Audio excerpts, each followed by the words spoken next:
five already. Man, Five, man. we're on five already. We are in the thick of it right now. NFL season, regular season has officially ended. NBA season is underway. We've got highlights. We've got records. We've got bonuses that we're giving out. We've got all kinds of stuff that happened this weekend. It's been very eventful. So Yeah, it where are we has. going to start?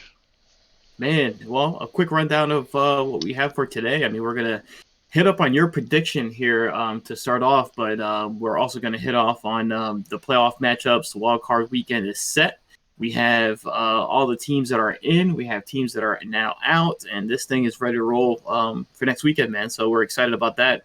And then we're going to talk a little bit about the Eagles and what everybody was fuming about today, which is going to be a hot topic because Yeah. I don't think that I've ever seen any team tank, live and in the flesh right there like that. So we'll hit on that. We'll talk about some of the firings today, who deserved it, who didn't deserve it. Hit on some of these records and see what we have. So yeah, man. The first thing I wanted to hit you up on was your prediction for your Cowboys. You were that close, I was so that close, close, man. but You didn't know, show up. as expected, I think they let me down. It was just the icing on the cake for the season. I think um, it was not a good showing. It was uh, it was tough to watch, especially against the Giants. I mean, it's different if you lose against a team you're supposed to lose to, but losing to the Giants, man, that one hurt. That one hurt. Yeah, I tried watching as much as I could of that one. I was watching Red Zone just because there was stuff happening all over the place, but it just seemed like they never quite showed up.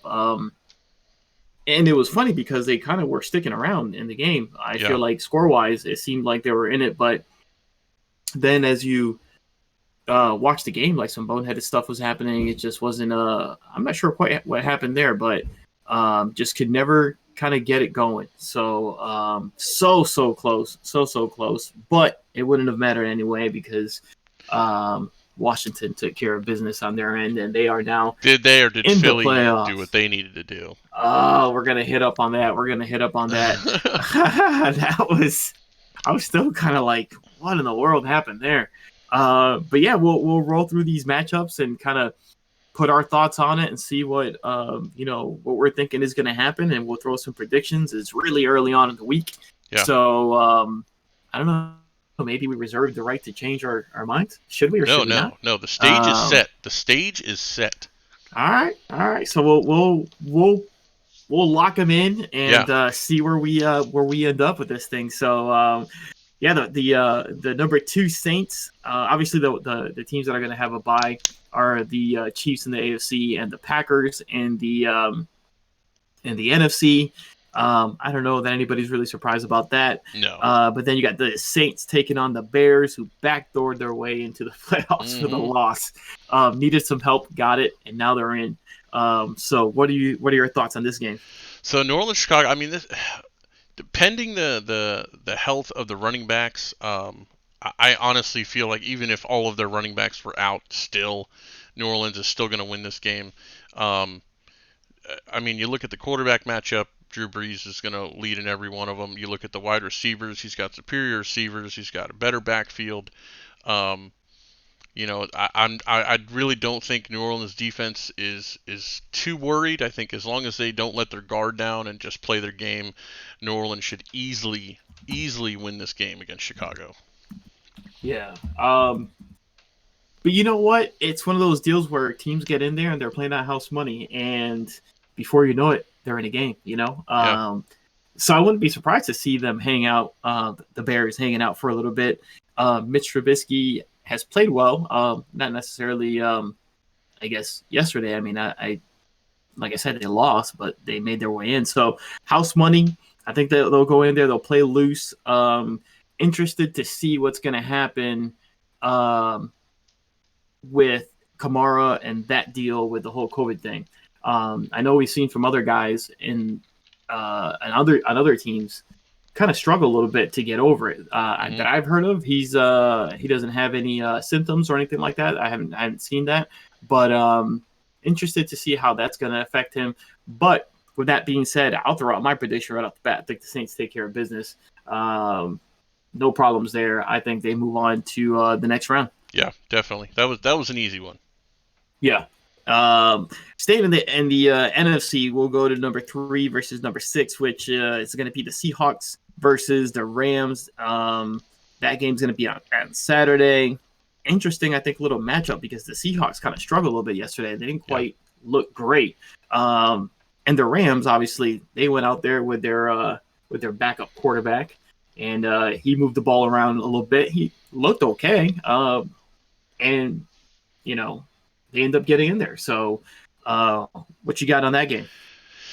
Well, at the end of the day, man, I mean, this is Seattle football we're talking about. This is Pete Carroll and Russell Wilson we're talking about. I mean, these guys, they know when it's time to turn the Jets on. I think they have been on some lower scoring, lower performances going into the end of the season. I don't think they're worried about it at all. They've definitely got the manpower, got the receivers. With the Rams, the injury bug might be what ends up hurting them, which sucks for them because they were having a good season. But I mean, they're projecting 43 total points in this game, which I think is a little low. But it was with the character that Russell Wilson has and how much he cares about the team. You saw him, in a kneel down situation into the game yesterday where he decided to call an audible and got a pass over to DJ Moore to get him a $100,000 bonus. Even Pete Carroll kind of shook his head and grinned a little bit because he knew what was going on.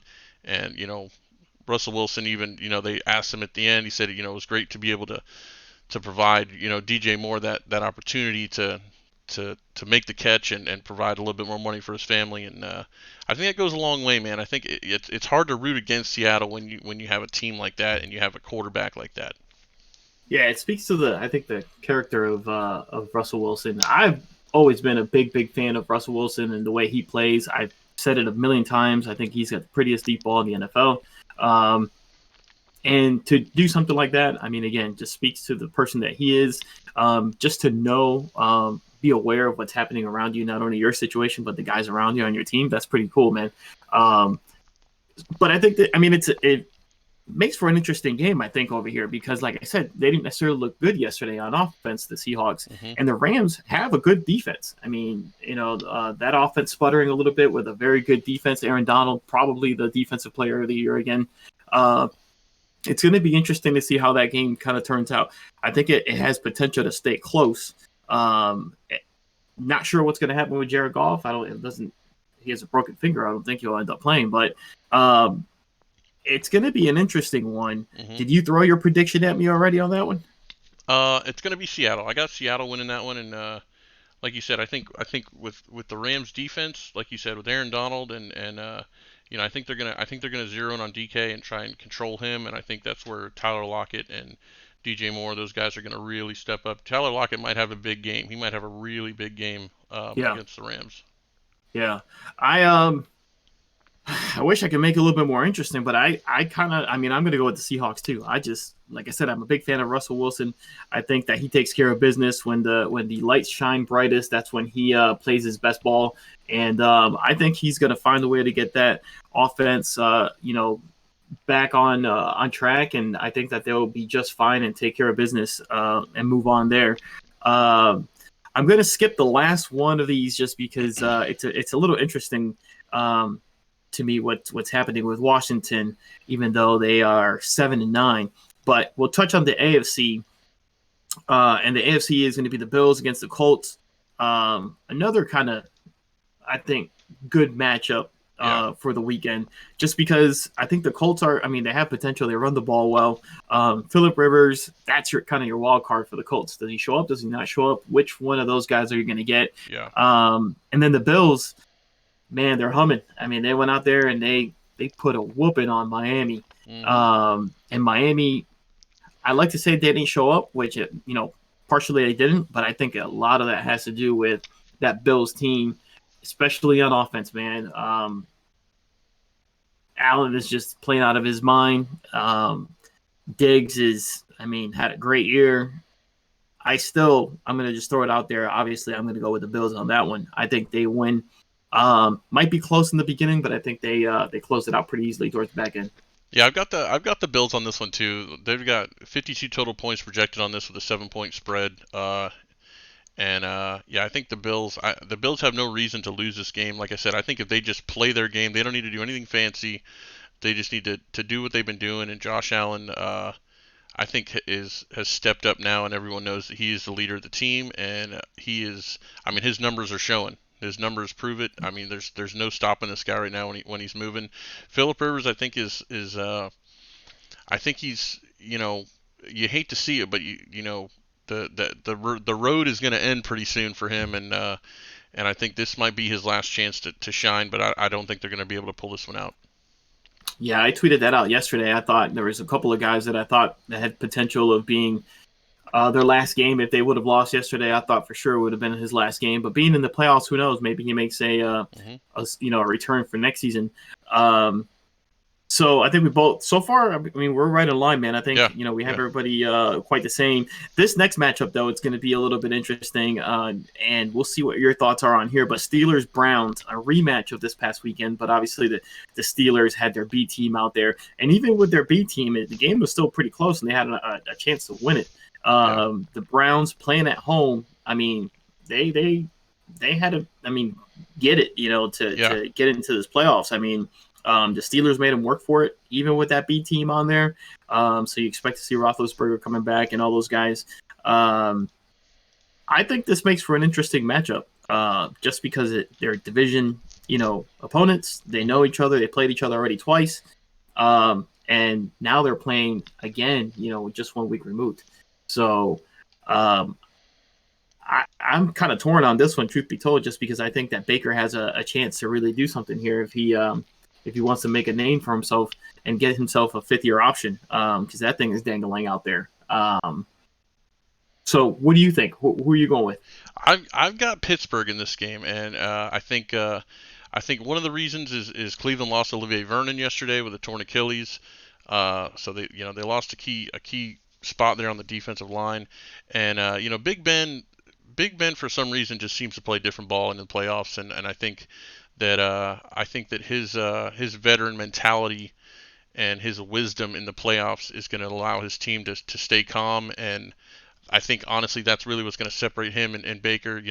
Cleveland's riding high. They haven't been in the playoffs in 18 years, and they might get a little too excited here. I'm even gonna project Baker throws a couple picks here, Mm, but I still think Pittsburgh's gonna probably win this one.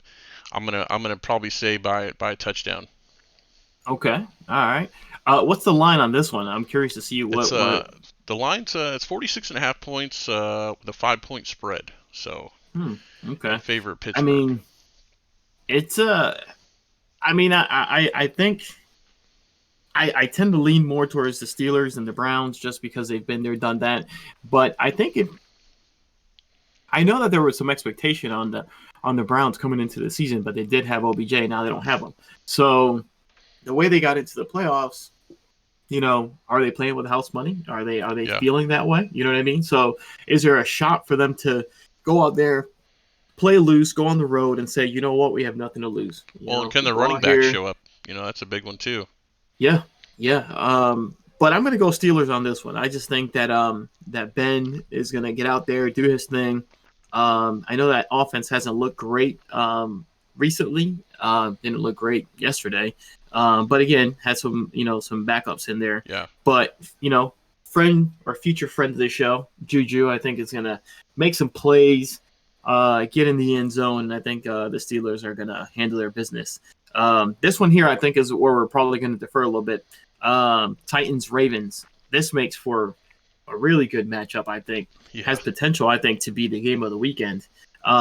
Just because, I mean, you're looking at a 4-5 matchup with a strong Titans team that can on offense put up points.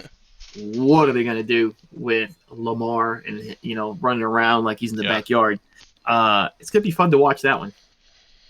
It's gonna be interesting. I think Tennessee's kind of been tinkering off a little bit. I don't think it's been Derrick Henry's fault. I think Ryan Tannehill's been. I don't know if he's just not playing at the same level as he was earlier in the season, but he hasn't looked the same. Um, I've got Baltimore winning this game. The spread's Mm. 54. I think this is going to be the highest scoring game in the first round of the playoffs, definitely. Um, like you said, I think I don't know if Tennessee's going to be able to handle Lamar Jackson in the way he's been playing. Um, and I mean they've got all the pieces. I'd like to see old Hollywood Brown have a big game. That'd be nice to see. But can can they slow down King Henry? That's the question. The Yeah, 2000, the 2K man. Um, it's going to be interesting to see what happens with that. If they can hold them down a little bit, then they have a real shot. yeah. Obviously, their X factor is Lamar. I am going to take the Titans. Ooh, okay. I'm a Mike Vrabel fan. I think that he'll have his guys ready to roll. I think he'll put together a game plan that's going to help Tannehill a little bit, maybe protect him a little bit, get that running game going, and keep the ball out of Lamar's hands. You Yeah, take care, you start running the football, and you start taking that clock, working that clock. Then you have the chance to keep those playmakers, much like when guys used to do to Mahomes, and they did to Brady for a little bit. hmm And you just have to keep those guys the ball away from them. And if you control the clock by running the football, then that gives you a really good shot. So I'm going to go with the Titans. I think it's going to be a close one. I think, again, has a shot of being the game of the weekend. One of those where it just takes a game-winning field goal at the end yeah. to get somebody into the next round. So I think overall, I mean, we're pretty close on everything. I think that's the first one that we defer on. Yep. And shout out to C Killer there for the host. But the last game that I wanted to kind of wrap around to, even though we started with the NFC, is the Washington and the Bucks game. One, Washington is in there at 7-9, and with a little assist, what many believe to be an assist from the Eagles, and then you have the Bucks coming to life big time, but a Washington team that has nothing to lose, and they're playing at home. So go figure. I mean, I can build it up all I want. I think the Bucks are going to whip them anyway. Yeah, But this is not even going to be a game. I mean, this is going to. You might as well not even watch this game. Just go ahead and send the Bucks into the next round. Put them up against Green Bay, and we'll see what happens. man, and we'll look forward to that one for sure. Yeah, The reason I want to leave this one to the end, though, is because I hit on it a little bit with the Eagles assist. Um, that's going to be our next big topic here, because that was a lot of people have their own opinion on that, and there's a lot of passionate people on TV wearing their fancy suits talking all the smack. Um, players get in their feelings, and they think that everything is so sacred and all this other stuff, and the coaches are messing up the game. What do you think happened last night? Do you think I'm. Peterson really Here's my threw the thing. game? If he tanked, you got to get rid of him. If he didn't tank, it's the most bonehead decision that a head coach could have made, because you're down. It's 17-14, fourth quarter. You've already made it clear that Carson Wentz is done. You know what I mean? Jalen Hurts is your guy, and you're gonna pull him in the fourth for not even a journeyman Nate Sudfeld. This guy's been the third string quarterback for Philly since like 1987, and you're gonna. I don't get it. There is no way that you can justify what that move was, other than the fact that you lost on purpose, because there was no reason to pull Jalen Hurts in that game. I don't get it. Well, I'll play a little devil's advocate on it. When you look at their stats, Jalen Hurts, when he got pulled, was 7 of 20 for 72 yards and an interception. It's not But like what was he doing lighting it rushing? up. What was he doing But rushing? he was running the ball. He Yeah. was running the ball. So he did have both of their touchdowns. So he was running the ball.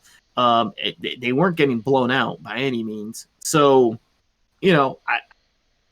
I don't know, man. It's just tough for me to believe that an NFL head coach that potentially is on the hot seat is going to sit there and tank. And for what? I mean, who's he really helping? Right. At the end of the day, why would he tank? That's the question that I have. I mean, is it positioning in the draft? I mean, is he gonna? Are they gonna get? Is it gonna help him that much? Um, I have a hard time believing that he tanked. I know a lot of people out there are really upset and say that that they did. I don't know. I don't know. Is he trying to help out, Ron Rivera because of his situation during the year with cancer and the comeback player of the year and Alex Smith? I mean, I don't know. I wish we had an answer and that he was a little more straightforward with Well, what he and had the to thing was say. is he says I was coaching to win. Nate has been here for 4 years, and I felt that he deserved an opportunity to get some snaps.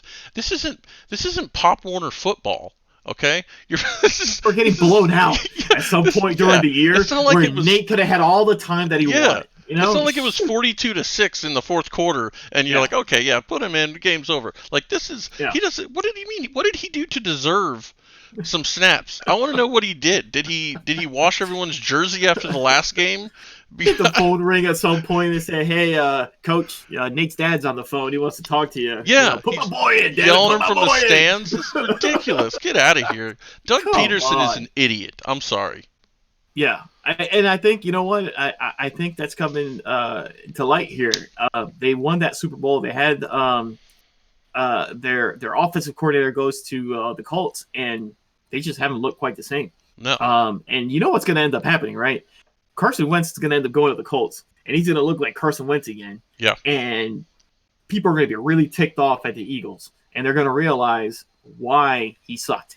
Why Peterson sucks. Mhm. So it's gonna be interesting to see what what happens with that situation. It actually rolls right into our next deal we want to talk about. It's Black Monday, is what they call it in the NFL, where coaches get fired left and right. And it happened. It happened today. It never disappoints, my man. Yeah. Never disappoints. So we had 4 total, or 3 guys that got canned today to go with the 3 that were already canned. Mhm. Already fired was Matt Patricia with the Lions, Dan Quinn with the Falcons, Bill O'Brien with the Texans was fired as well earlier this year. And then so today we had, and none of these were a surprise except for one to me today. Doug Marrone. I feel like they've been talking about parting ways for like the last 3 years. Mhm. I'm not sure why it's taken this long. And then you had Adam Gase, which He I'm gets not even fired sure- every other year. It's fine. I'm not even sure why Adam Gase finished a year. If I'm him, I would have just gone to the ownership and said, "Listen, Yeah. I mean, just fire me now. You're gonna let me go. You're gonna have to pay me anyway, so might as well let me go." Yeah. So no surprise there. Which, by the way, Adam Gase is potentially going to be the Alabama offensive coordinator, is what I've heard today. That's great news for we'll every other see. team in the SEC. I tell you, finally, Saban's going to make a poor decision. He keeps bringing guys back though. And then the one that did surprise me today was Anthony Lynn with the Chargers, and the reason it surprised me a little bit is because I feel that he's not getting a fair shake. Now, people may look at it and they're going to say, well, he's been there for a while. He hasn't had a winning record. But he had Phillip Rivers. On the way down. He now goes into the season. They stab his starting quarterback, the team doctors, and like minutes before go time on the field. And he has to throw in his rookie quarterback and plays well. They had injuries. They had Keenan Allen was fighting injuries during the year, and they still balled. I thought that they competed pretty much every week. I don't remember seeing a whole lot of games where they got blown out, with the exception of my Pats, which put a hurting on them. But they competed well. The rookie quarterback looked awesome. I would have given him at least one more year, unless they have a guy that they believe is the answer, and that they have him in the waiting. Yeah. Other than that, I just don't understand why get rid of him just like that. I mean, give the guy at least one more shot to get his rookie in line and get his guys healthy and have a full off season to get him in line. So, did anybody surprise you in that list? I think you're right. I think with Anthony Lynn, I think 33-31 is not a horrible record in 4 seasons. We've had way worse that we've seen. But I think you're right. I think he got the tail end of Phillip Rivers, and rookie quarterback, he did pretty well. But I think the Chargers are going to take this opportunity to strike while the iron is hot. I think the whole reason they got rid of him, and I'm gonna make another prediction as I normally do. I think they're going to Okay. go after Eric Bieniemy. Okay. I think that offense is a perfect fit for his coaching style, and I think they've got speed at running back, they've got a young quarterback, they've got good receivers, they've got a good defense, and I wouldn't be surprised if they make this move to get Eric Bieniemy, and Anthony Lynn he's gonna get a job somewhere else. I wouldn't be surprised if he ends up at one of these other teams that got rid of a coach today, maybe with the Jets. It'll be interesting though because I mean, in the division, you think they're gonna, that I don't know. I think the Chiefs may look at it and say, "Hey, man, let's just throw money at this guy then if he's going to go to the Chargers." Yeah. Which, by the way, is something that I talked about a couple of weeks ago. I remember I was telling you about that. I feel like these teams need to throw a lot more money at the coordinators and keeping them together. Again, you see it with Doug Peterson in Philly losing his offensive coordinator, going to the Colts, team going downhill. I mean, you see it time and time again. I would not be surprised to see Eric Bieniemy, who, by all accounts, he deserves a shot to be a head coach, but I would not be surprised to see them take a step back a little bit with losing their offensive coordinator. Yeah. So, I mean, interesting to see what happens there. A lot of vacancies now, 6 vacancies in total. I mean, it seems like we have 6 every year. Yeah. I mean, my God, do we have that many coaches in the around? Well, they just rotate. They just play, hacky sack with each other. But I mean, the thing with Anthony Lynn, and this might be the reason why they got rid of him was the amount of one-score games that they ended up losing. I mean, they lost to Kansas City by 3, they lost to Carolina by 5, Tampa by 7. New Orleans, they lost by 3. They lost by 1 to Denver. I mean, these are winnable games, and I think honestly, inevitably, if they win those games, I mean, you're looking at maybe a 5-loss season for them, and maybe the front office just kind of saw that the game management, like old PP Grande down there said, his game management was not that great. But is it also the sign of a young team? Young teams find ways to lose close games. Older, experienced teams find ways of winning those games. You know what I mean? I will agree with you, but at the end of the day, and this is what I was always taught, coaches lose games, players win games. So, that's something you got to kind of keep in mind. Yeah. So we'll see. I agree with you. I think he'll find a home here this offseason and be a head coach, or not a head coach, but maybe a coordinator or in some coaching capacity. So, yeah, I mean, it's going to be fun to watch. I mean, It's always interesting to see what decisions these guys are making. We did have some records yesterday, too. Some good records, and one that was not celebrated probably the way it should have because the game was so damn tight was with Derrick Henry going over 2,000 yards. Nobody really had a chance to celebrate that thing because they were trying to bring the ball down the field, to try to end that game. So, I mean, that's big, man. 2,000 yards, back-to-back rushing titles. The guy's a freaking animal. Jesus. Yeah. And I think it took that for them to start realizing that he is a top tier wide receiver. He's in that top 3 with with Saquon and with whoever else you want to throw in there. Yeah. Well, I mean, Kamara, McCaffrey when he's on the field. Zeke when he has Dak. I guess. But has he gotten paid? Derrick Henry? If he hasn't, he got paid. I mean, the problem is, and I think this is going into the playoffs too. You got to wonder how much juice he's got left in the tank. I mean, you're talking he's got to have 400 touches this year. I mean, between receiving and rushing. Well, and that's the thing for them to be successful. I think, like I said earlier, I think they're going to have to use him a lot more for the playoffs. They're going to have to run them. They're going to have to take care of the football and slow down, the time that Lamar has the ball. So he's going to get used up quite a bit. The other one that we had was kind of local to us is since we're here in Florida, is Mike Evans down in Tampa. Mike.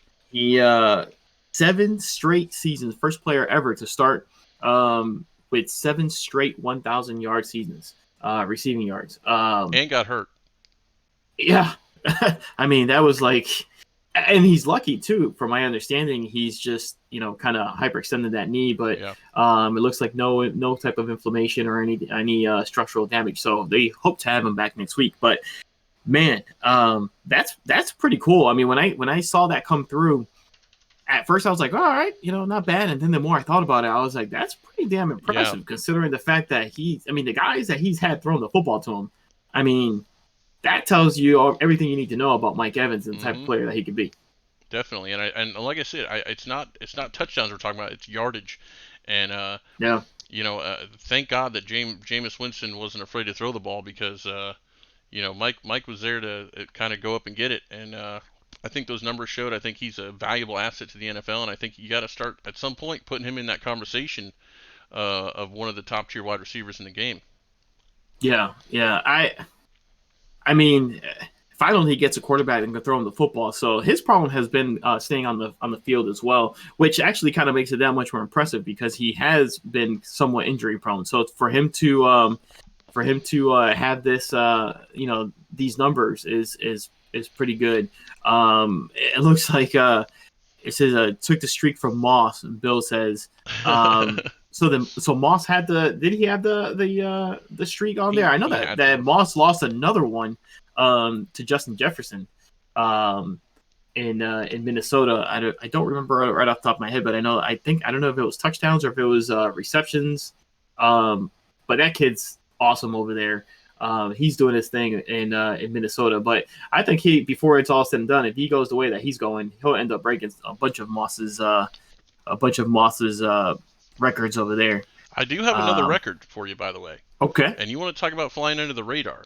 Local homegrown hero Matt Prater from the University of Central Florida. He set the NFL record for the most 50-plus yard field goals yesterday with 59 in his career. He obviously he holds the longest field goal in history at 64 yards. But this new one, 59 50-plus yard field goals on only 89 attempts. Wow. Which is which passed Sebastian Janikowski, another Florida boy from Florida State, who did it in 105 tries. So on top of that, he also hit his 100 points on the season, which is the 10th of his career, 6 straight during his time in the Lions, which was also a franchise record. Okay. Hey. So Matt Prater, baby. Hey, UCF. Guy's been kicking forever. Those guys kick forever. Yeah, Yeah. Shit, I should have been a kicker. He's 62 years old, I'm pretty sure. You know what? I don't doubt it.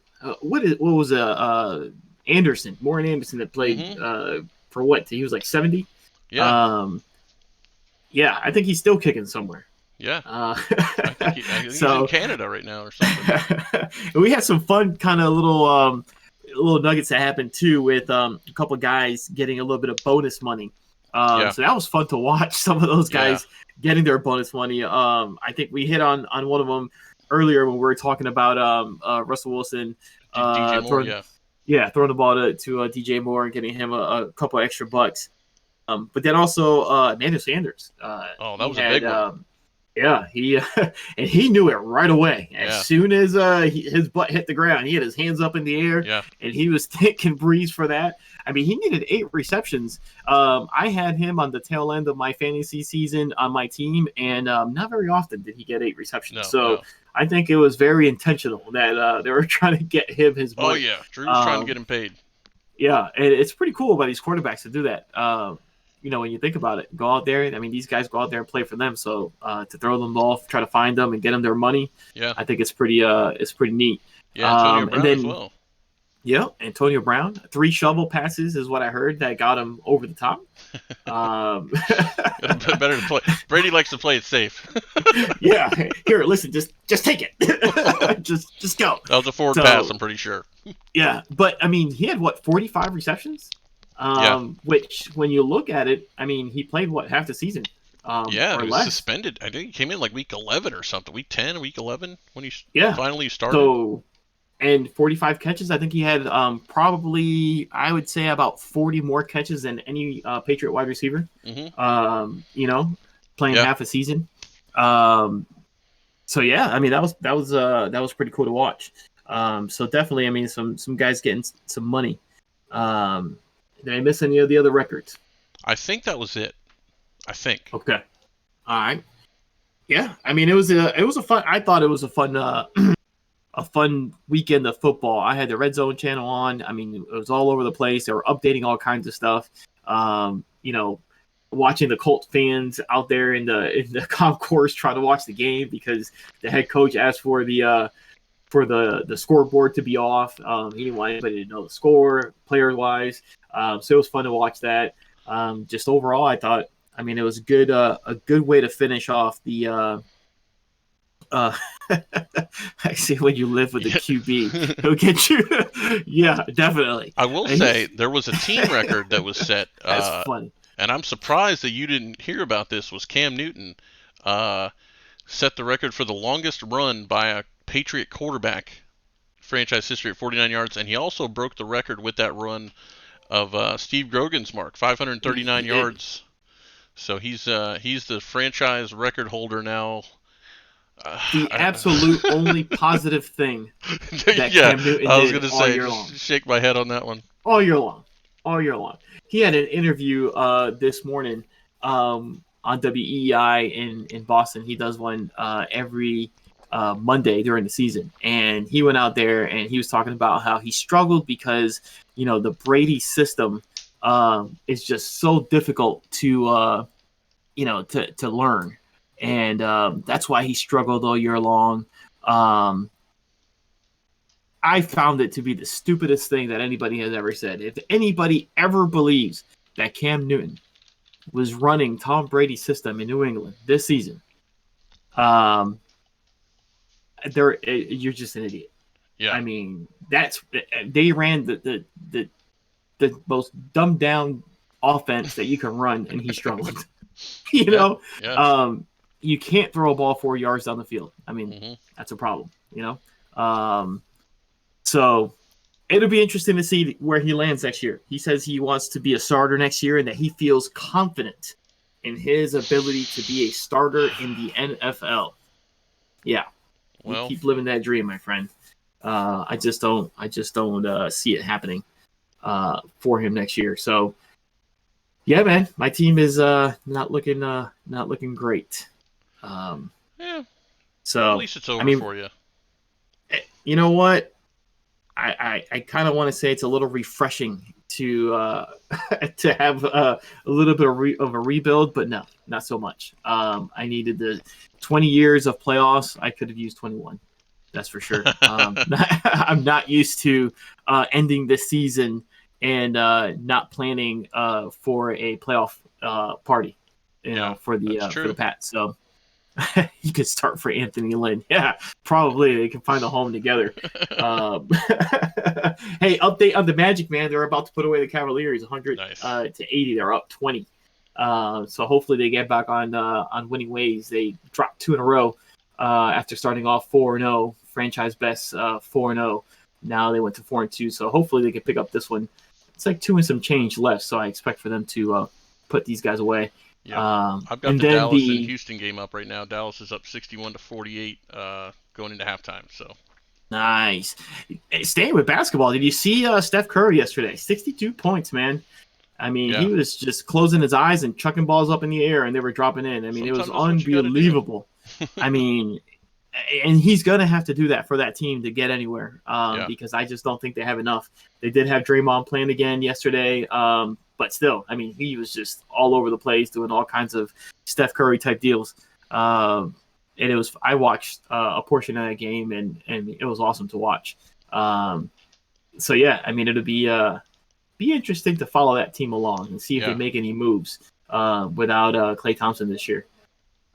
So we'll see what happens there. We had some good highlights tonight. I think Markelle Fultz had a monster dunk tonight. Oh yeah. I mean that was I thought my window shook from here when he threw that down. I mean that was a poster. He was sending a message. Yeah. I love his game right now, man. He's playing with a lot more confidence. They're letting him kind of do things. There is breaking news, a Mo Bamba sighting. Mo Bamba. What? Is on the court Oh my God, we got to get down there. We got to get down to the. We got to get down to the arena. Oh Get man, our Mo Bamba jerseys. Is played. Yeah, I've enjoyed watching Markel Fultz play ball this year. He's playing free. A chance of him getting a little tight with the rookie playing behind him, but I think that they found a really good little lineup there that works for them. And so far so good, man. And this fun COVID schedule puts the Magic right back against Cleveland on Wednesday. So how about that? And big shout out to the rookie too, LaMelo Ball tonight. With just under 2 minutes left, has almost got a double-double. Okay. Sitting on 10 points and 9 assists right now. But they are going to lose that game, so who knows what's going to happen. I think you'll see a lot of that with those guys. Yeah. You'll see the rookies putting up the numbers and then the team taking the loss. But something fun for their fans to watch. But we're gonna get down to some Magic games, man. We'll get down there and try to get some good content from those guys. Yeah, we got some things in the works. Yeah, we do actually. We have some exciting stuff that hopefully pans out for us that we can get on here for everybody to take part in and to listen to. And we have a local celebrity, hopefully, that we can get on here soon to come as well. We're working on some details for that. So we'll see what happens there. Stay tuned for that. Big news popping. Yeah. Oh, yeah. So that was the rundown with the NFL. It gets a little quiet at this time of year. Mm-hmm. It gets a little interesting because it does get a little quiet. And we drop a little nugget on you for those soccer fans out there. I know you crazy soccer fan. I know you're a big soccer fan there, Timmy. An Orlando Pride update. Oh, wow. Probably nobody cares about, but Marta, best player in the world for years. Nope. Came never out. Heard of her. Marta, no. She's the Messi or the Ronaldo of women's soccer. Okay. She's Brazilian. And she got engaged over the weekend to fellow Pride player. Presley there. I believe Morgan Presley is her name, but they did get engaged over the weekend. So hopefully you can work on getting some tickets to the wedding, maybe the bachelorette party. We'll see what's going on with that. We can throw something for somebody, Yeah, we got to throw a party for somebody. Which one wants to go? But Bill says hockey's coming back. Yeah, next week, I believe. They get things started up. This is my season. I'm getting back into hockey this year. It's going down. Okay. And your team is? Oh man, see, this is where I'm torn. Because it's hard to not root for Tampa because they're the home team, and I feel like I'm obligated to. But who is it? The Wild? Is that who they Minnesota? are? Is it Minnesota or was it who's it in Nashville? That is the Predators? The Predators. So yeah, I'm torn because do I want to pick a home team or do I want to pick a team with a cool mascot? I don't know yet. I want to be a Tampa fan. I want to be a Lightning fan. It gives me the reason to go to Tampa and check out a game or two. Well, tell you what, you could be a Tampa fan, even though I don't want you to be a Tampa fan. I stick, obviously, with my Bruins, being from the Northeast, being from Massachusetts. And then we can battle it out all year long because they're big rivals. So, I like it. Yeah, and then maybe we can get down there. We can get some good videos to share with everybody. Catch a game down there. Are they allowing fans? Doesn't matter. Are they going to allow fans down there? We got to get some media passes. That's what I'm talking about. We'll have to have our people call their people. Yeah. I like Nate there, Big Nate, throwing a little shade there at Bill. Go Bruins. We'll bring Bill with us to Tampa. Oh man, Bill's a big Bolts fan there, huh? Yeah. I like that. He's all Florida. Okay, big Bucks fan. I know that he's been throwing that out there. Oh yeah. Dan Wright. All right, Dan. This guy's from Boston. Hell yeah, well, I'm not from Boston actually. I'm from Western Mass. So I'm from Springfield, Massachusetts, the birthplace of the NBA basketball, and also birthplace of volleyball, which not a lot of people are familiar It's with. also where But The Simpsons takes place, isn't it? no, that would be that's in Wasn't that Springfield? Aren't they from Springfield? yeah, but they're from Springfield. I think they're from what is it, Illinois or whatever it is. Oh, that's probably what Not it from is. Massachusetts, but yeah. He said That's that's worse. worse. Oh man. So I mean, there it is, man. We had an interesting weekend of football. Um I mean, I'm excited about the weekend's matchups. I feel like this year we have some really good games, some good matchups. Yeah. Opportunities for some if you can call them upsets. But again, I think game of the night. I'm going to put the stamp on that one, or game of the weekend is going to be the Titans and the Ravens. I think that game is going to go.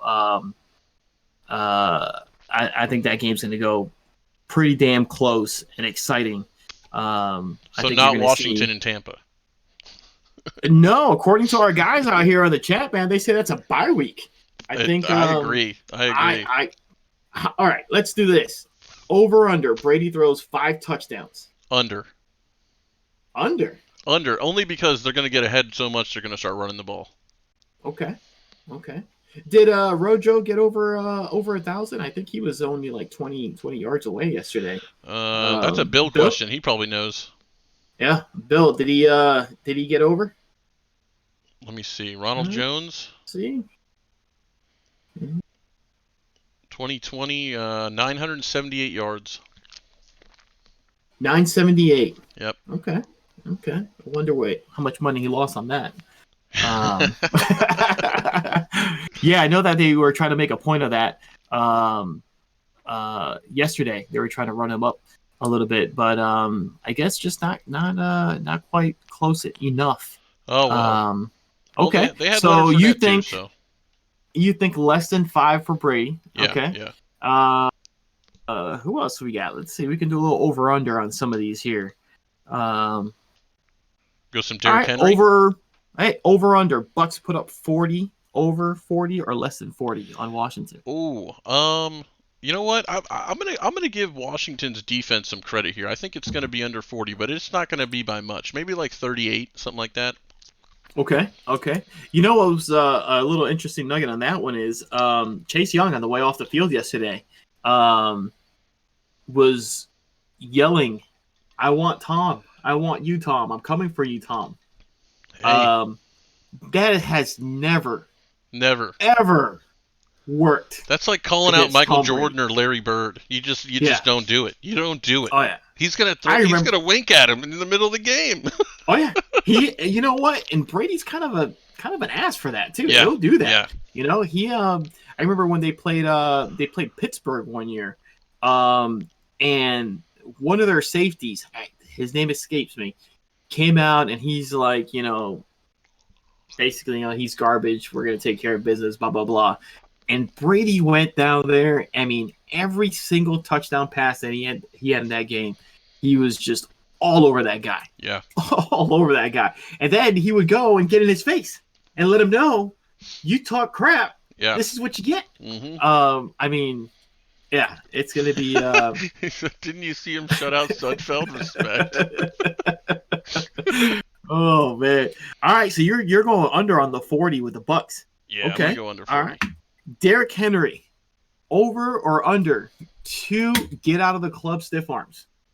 Ooh, I think he's going to have more than 2.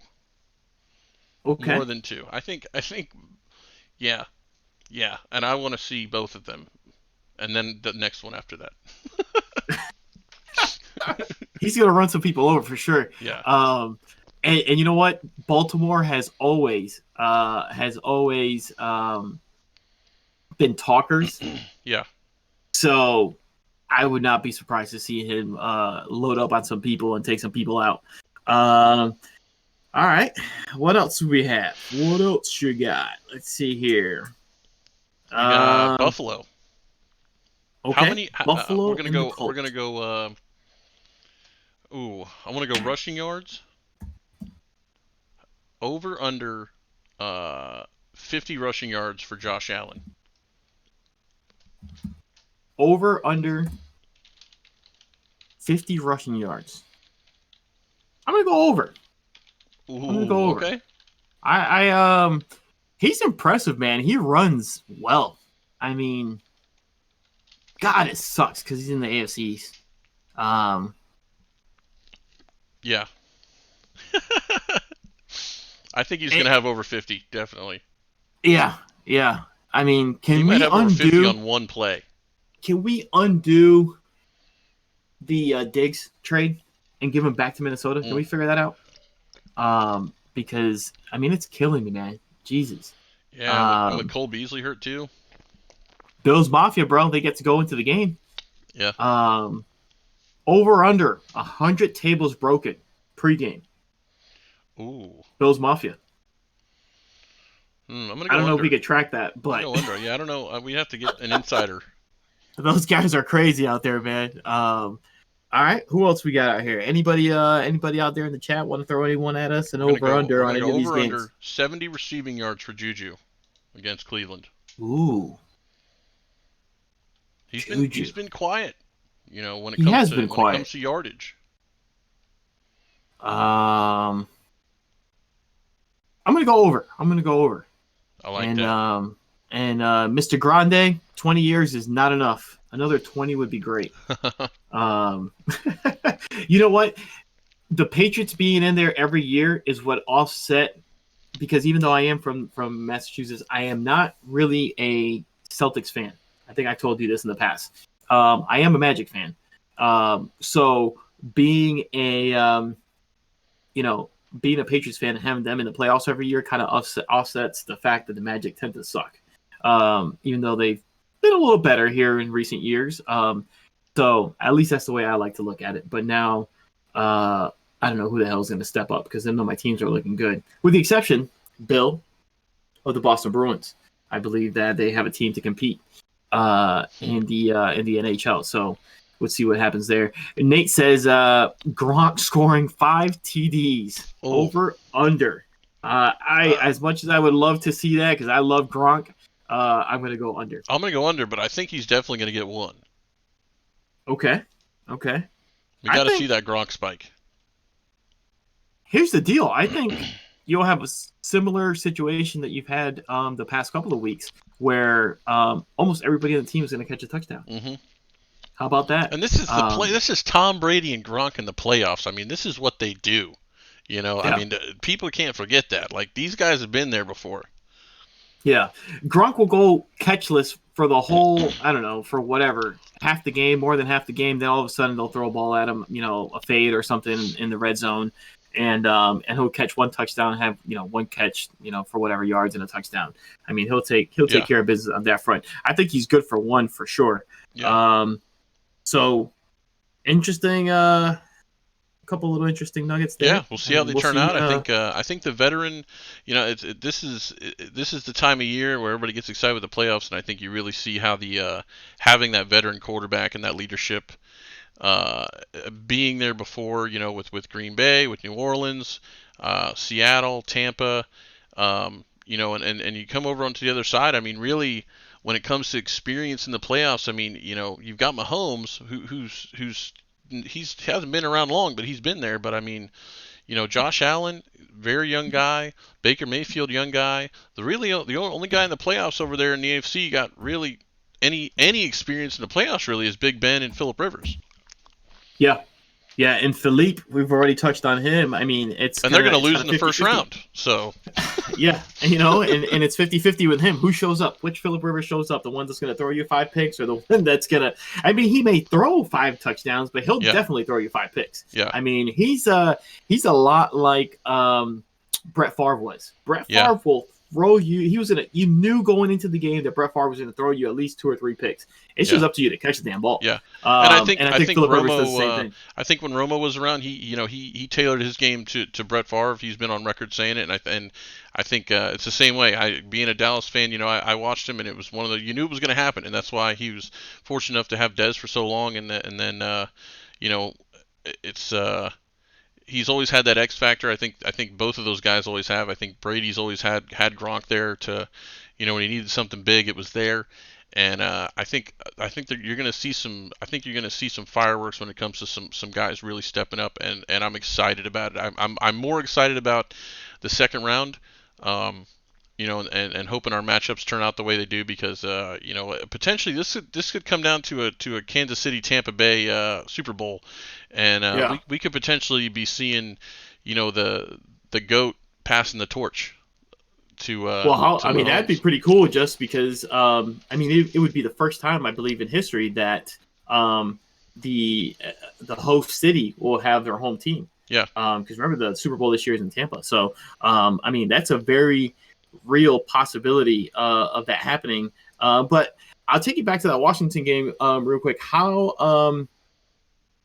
cool would it be, though, to see Alex Smith, you know, do something impressive and find a way to get a win? I not mean, at all. obviously, I don't think Not at that'll all. happen. I don't But want to come on, see it's that happen at all. freaking Alex Smith, I man. don't Come care. on. I don't care if he's got a bionic knee or not. This is Tom Brady we're talking about. This is a guy who's got more talent around him than any team in the league. Honestly, I mean, you look at Kansas City. Kansas City's got Tyreek Hill. They've got Travis Kelsey. Those are pretty much their guys. You know what I mean? They've got some speeches up. But you look at Tampa's offense. I mean, it is scary. We said it going into the season, and it is still scary. So Yeah. I don't care what anyone he says about Alex Smith. I'm sure he's a great guy. I'm sure he donates a lot of money and time to people in need, and he helps his neighbors take the trash out and bring the groceries in for the lady across the street. But this is not going to happen. Tampa's not going to lose this game. Oh man, it's brutal. Bill says KPP is gonna break his other leg. Yeah. Jesus Christ, man! Holy cow! I mean, slow it down. Oh man. I mean, I don't know. I root for the guy. I mean, he goes out with the 49ers. He has a hell of a year. Yeah. And then they put in what's his name? Jimmy G. No, he was actually he was pulled for Colin Kaepernick. Mm-hmm. Yeah, it was Colin Kaepernick, and then he goes to KC, takes him to the playoffs, is having a great year, and then he gets replaced by Patrick Mahomes, which I guess we can't fault him for that. Yeah. But then you look at he goes over there and he has a horrible injury, freaking almost dies. Yeah. And now he's back. So I mean, I guess I like to see him do well, but I'm putting a prediction up right now. I'm gonna mark this down in history. Kansas City this week will score the same amount of points as the Washington football team will this week. I'm putting it down right now. Mark it. This is gonna be a playoff shutout. Calling it. Man, I mean, I guess There is no. You can look at these teams and line them up, and you can put them in Venn diagrams. You can put them in any kind of situation. Tampa does not lose this game. Yeah, they don't. Yeah. I mean, I don't think they lose either. It's just going to be by how much. Yes. Is it going to be like Alabama Notre Dame, or is it going to be a little closer? Is that so? We'll see. We'll see. Bill says 34-24. No way. That's all. No way. Hey, I'm throwing all kinds of love at Alex Smith, but I think 24 points is definitely too much. Who's going to score? I mean, Terry McLaurin's banged up. They don't have Antonio Gibson. I mean, I don't know if he's going to play or not. He's got the toe thing. I mean, he played yesterday. Did he not? I don't know. It doesn't matter. The Washington football team is garbage. The NFC East right now is garbage. And until Dak comes back, it's going to be that way. When Dak comes back, Dallas will be back on top. Everybody's going to complain about it again. And New England's going to get their new quarterback, like he predicted. I think it's going to be Carson Wentz. And who knows? I don't know. Hey, my prediction, or I guess my hope that New England finds a way to land Matt Ryan and Julio Jones may come to fruition. They asked Arthur Blank today, or in an interview yesterday, or either yesterday or today, about the future of those two guys, and he made no promises. He said, "Listen, whomever we bring in to be the head coach and to be to run this team is going to have all the say in the world, and if they want to move on from guys, they have that opportunity. We don't want to bring anybody in and handcuff them to anybody." Which to me, I mean, kind of says a lot, when your owner is not really, kind of giving you. You can't get rid of Julio Jones. I'm sorry. You can't. Listen, man, I can freaking dream. Can I not? Anybody. I could throw to Julio Jones, and I could probably, throw 15 touchdowns in a season. If he's on the field. Yeah, obviously. I mean, it's like a Calvin Ridley on the other side. We got some options. Bring back Austin Hooper. We'll be good. Matty Ice going to San Fran. Hey, that means Jimmy G's coming to New England. That's been thrown out there too. I mean, you're right now. You're going after any quarterback other than Cam Newton. Is that your goal right now? Like, you'll take a Mitchell Cam Newton's gone over Cam Newton. Yes, I would. I would. Any day of the week, and definitely twice on Sundays. He's gone. He's said as much. I'm telling you, I wish we could play some audio from that interview. It's the stupidest thing I've heard in my life. Yeah. I mean, when you listen to something and you get embarrassed or somebody, that's how it was. I'm in the car, like, just please make it stop, please. Yeah. I mean, man. Yeah, a good thing he did sign a 1-year deal because, I mean, it was going to be ugly for him. I mean, yeah, Jesus. But where do they go? Where do they go from here, though? That's the big question. I mean, the thing is New England, they don't pay guys. They don't pay guys the way that these other teams do, and it's the Billy Bean theory that New England has played with for so long. I don't think is going to work anymore. I think they're going to have to start throwing some cash out there to these guys and get him paid. I mean, unless you're going to try and bring in some young guy and rebuild for another 2-3 years. But even then, you've got no veteran for them to learn from, Yeah, and you know what? Like I always say, you don't pay running backs the one position that you have to pay, and even if you're New England, you have to pay a quarterback. I mean, that's just the way it is. They were lucky to have Brady, who was willing to restructure. I think people are confused there a little bit when they think that Brady took less money. Brady never took less money. He just they did a bunch of signing bonuses, and he was getting his money that way. I mean, he probably took just a hair less, but still, I mean, when you look at his track record, he was never the highest paid quarterback ever in the league.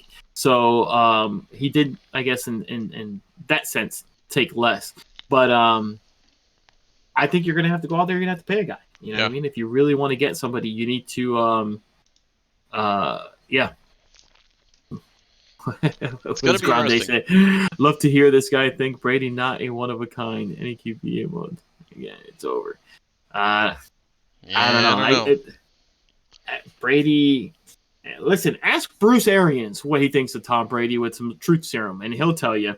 He tries to run, and I was going to say that earlier. If Bruce Arians comes out and he tries to, flex his muscle and say, we're going to run my offense for for this game, they may find themselves in trouble against Washington. Yeah. He needs to let Brady just do what he wants, I think it gets to a point in those games where Brady says, all right, guys, enough about listening to the coach. Here's what we're going to run. And that's when they kind of kick it into high gear.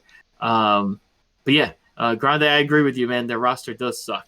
Got a bunch of number 2 wide receivers. Their running backs can't stay healthy. It's not looking good, man. It's not looking good. Well, we've got some other news too in the league going on that's trending right now. Is John Elway stepping down from being the GM of Denver? He's still going to be president of operations, obviously, so he'll still be controlling everything. But there is a lot of talk lately with him since they haven't really done anything since Super Bowl 50 when they had Peyton. They drafted who was it? They drafted Paxton Don't say Lynch. They had Peyton. Don't say when they had Peyton. Okay, because Peyton didn't do anything for them in that Super Bowl. They okay? won. They won. I mean, he barely walked onto the field. All right, it was that defense. That's how scary they were. And again, helped out by Cameron Newton. Okay, how about that coming full circle? All right, that's fair. I mean, come on. It's just. But I mean the revolving door right now that Denver's had in quarterbacks with Paxton Lynch and Trevor Siemian, they had who was it? Case Keenum, Flacco, Drew Lock. I mean, I think it is time to make a little change. I think he's still going to be calling the shots, but I think it's going to take some of the eyes away from John Elway when it comes to the fan base. Because I mean, the guy is, he's probably the biggest name in the history of the franchise. Yeah. And their head coaching situation is still a little shaky. So it's gonna be interesting to see what happens in Denver too. I know we were talking about coaches getting canned, but John Elway stepping down is pretty big news when it comes to Denver football. So. Yeah, I think it's a ploy on his side to try to get those fans off his back, because I think he's been hearing it lately. You know, a guy that played quarterback at such a high level just can't seem to find a quarterback. Mm-hmm. And I think it's a way for him, because I read the article and it said, as much he's gonna take a higher position, he's gonna hire a GM, but he's still gonna have final say on personnel. Mm-hmm. So I think it's just him trying to find a sneaky way to still make all the moves, but not have it fall on him. Yeah. Obviously, if it doesn't work out, he has a guy now that he can say, well, it didn't work out. We're going to have to, let this guy go. And the other trending news that happened out there, too, is Josh Jacobs last night was arrested for a DUI. Classic. Yeah. It's just another Raider thing happening. It's just they actually almost made it through the season, right, with no real happenings, no issues. Yeah. So we'll I mean, I guess what's gonna happen with this. I mean, this might roll into next season. Yeah. Who knows? I mean, there could be some kind of substance abuse thing that he's got to do or whatever. But yeah, it's sometimes with the Raiders, man, you love to watch them, but sometimes they just can't get out of their own way. And I think that you can't blame the leadership. I think they've got a great head coach, they've got a great team, and I think this is just a bonehead move from a young player, and hopefully he can move on from it and learn from it, and because he's a great athlete, great running back. I mean, had a great season, ran for over 1,000 yards and double-digit touchdowns. So yeah. What do you think of their quarterback situation?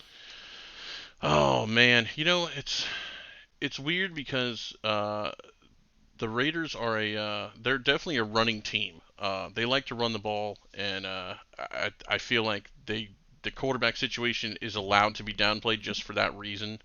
But it's always curious. You never know what's going to happen with those guys because, like I said, with Derek Carr, I mean Marcus Mariota situation, they've got the receivers. I mean they've got Darren Waller, who I'm going to say right now will be the number 2 tight end next year in yards. I think he's going to pass Kittle.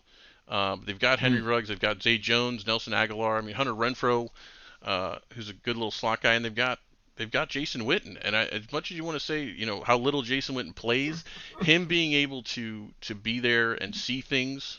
For being in the league so long and be able to kind of almost coach up these quarterbacks and these young receivers, it opens the field for them, and I wouldn't be surprised if they do start throwing the ball a little bit more, depending on what happens with the whole Josh Jacobs situation. I mean, if he misses any games or anything like that, I mean, their backup is who's it, Devontae Booker, I think, is the backup in Las Vegas. So it's real early to tell, and there's no telling how Gruden's gonna do anything. They got old Nathan Peterman too from Jacksonville down there.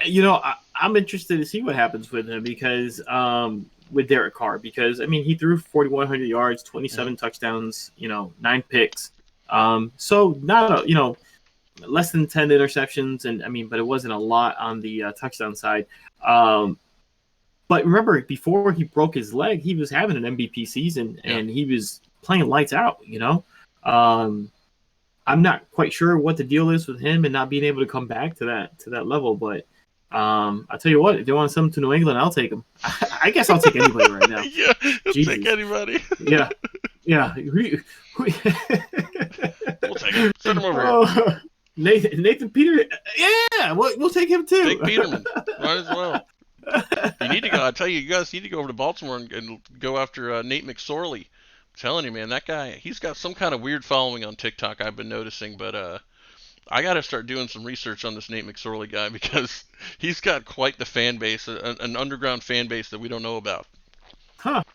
Well, we have to keep an eye. We're trying to get a little bit more on TikTok, so we're trying to figure out what the right stuff is to get out there to you guys. So anything that you guys want to see from us, definitely let us know. We're trying to stay on Instagram. We try to stay active on there. Try to provide all good information on there. Trying to stay on top of that. Stay on top of Twitter. But our 2-man band right now is doing it. I think we're handling our own so far. But yeah, I mean, going back to Derek Carr, I think it's going to be interesting to see what happens there. And I do agree with you 110%. Darren Waller is something else, man. That dude is. He's a grown man.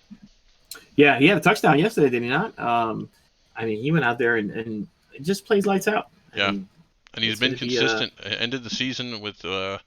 I obviously set the record for receiving yards by tight end in a 4-game span. I think he actually hit in a 5-game span too. So, that's a couple other records there to be noticed this year that were set. So, yeah, it's going to be interesting to see what goes on in Vegas and see that team evolve. It's only been a couple of years with Gruden and they're getting better and better.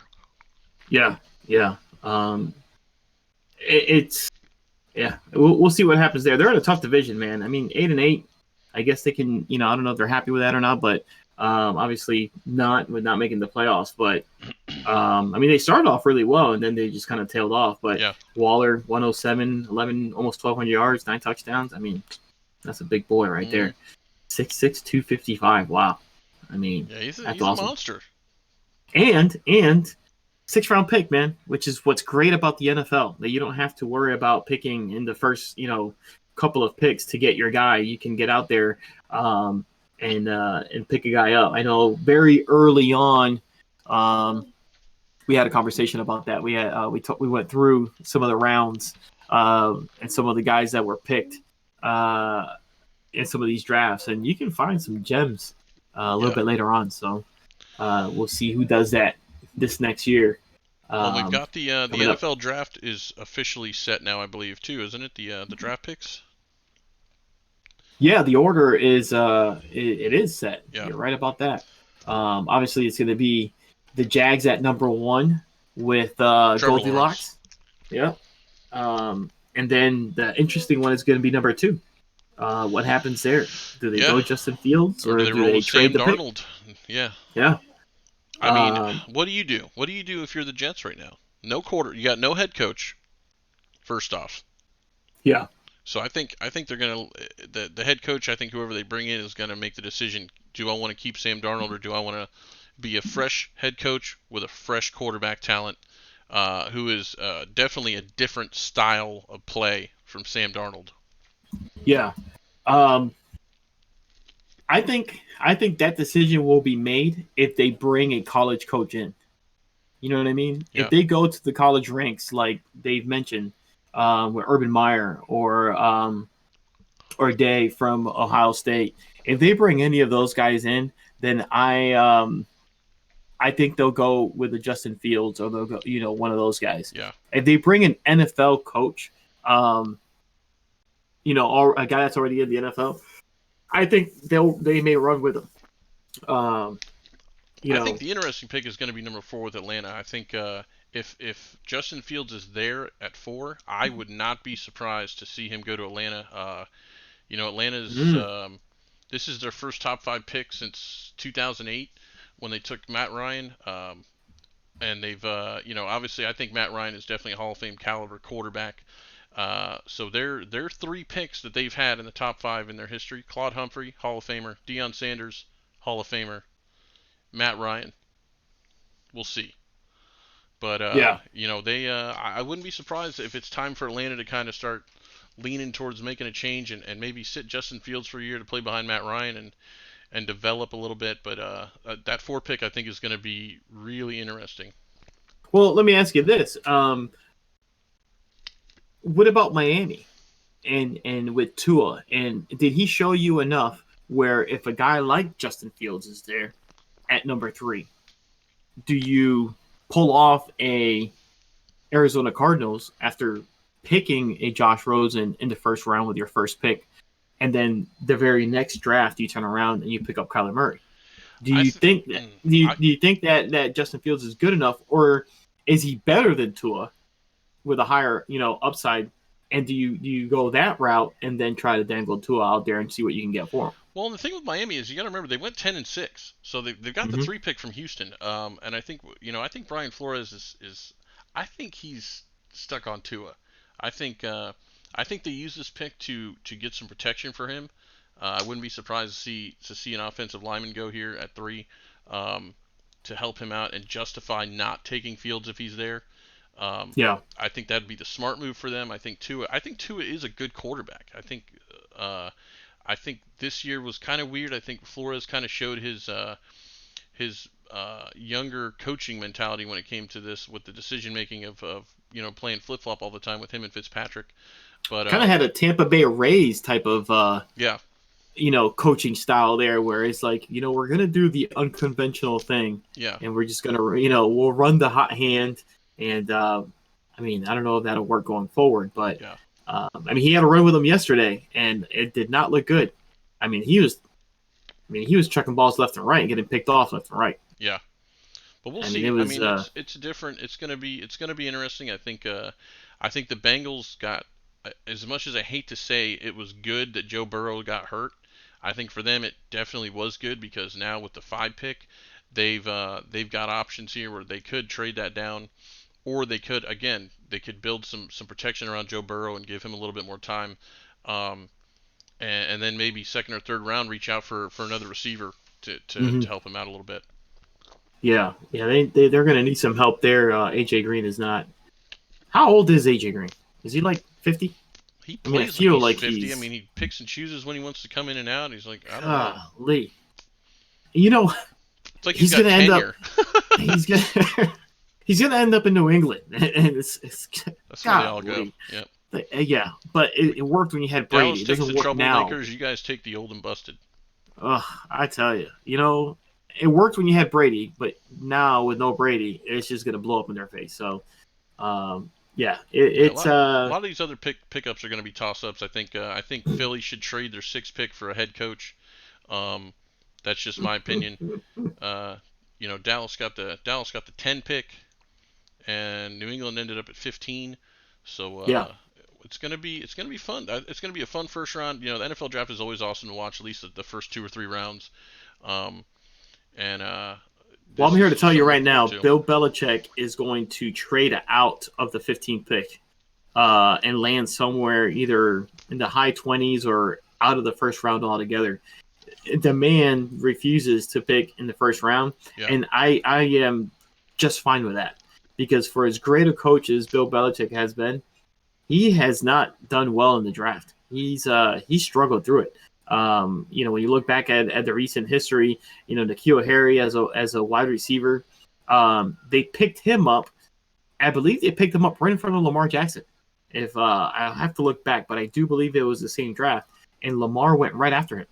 hate Now, to see it. hindsight's always 2020, but I'm not the biggest Lamar fan anyway. But when you look at stuff like that, it's like, Would man, you take him if he was going to go to New England next year ah, over Cam Newton? yes, over Cam Newton, yes. There you go. There you go. Oh But man, yeah, so I think we covered all our grounds tonight, man. We had a good combo tonight, man. It was good. yeah, yeah, and everybody pitching in, we appreciate that all the time. Yeah, Like we said, we're working on some stuff that hopefully we can share very soon with everybody, and hopefully it's exciting stuff. I know we're excited about it, and hopefully it all turns out the way that we want it to. And like I said, anything that anybody wants to see out there, hit us up on Instagram, hit us up on Twitter, let us know what you guys are looking for, what kind of information you're looking for. We're always trying to find exciting ways to bring hmm some stuff. So yeah, I mean, it's been fun, man. It's been fun. definitely. Well, one thing I did want to mention, guys, we haven't been pushing a whole lot is our Discord. Um, if you guys ever want to join the Discord, obviously we've got the panels down at the bottom, !Discord in the chat. You guys can join. It's all sports talk. We've got a fantasy section. We've got some live chat in there. We're trying to build that up so we can get a little bit more intimate with you guys. So definitely join the Discord if you can. But other than that, we are going to be back later this week, guys. Probably Wednesday, I think. We're shooting for Wednesday. Yeah, I think we're shooting Wednesday, Wednesday, Thursday. Probably more than anything, it might be Wednesday. Yeah, we got Wednesday, and then we got a big thing Thursday morning, guys. So keep your eyes posted towards the end of the week. Hopefully, we'll have some new content up to you in there. So Hmm. we'll be back on Wednesday. We're gonna find some more topics. If you guys can think anything, give us some shout outs. But other than that, guys, we will see you guys. Thank you guys so much for hanging out in the chat, and we will see you guys on the sideline.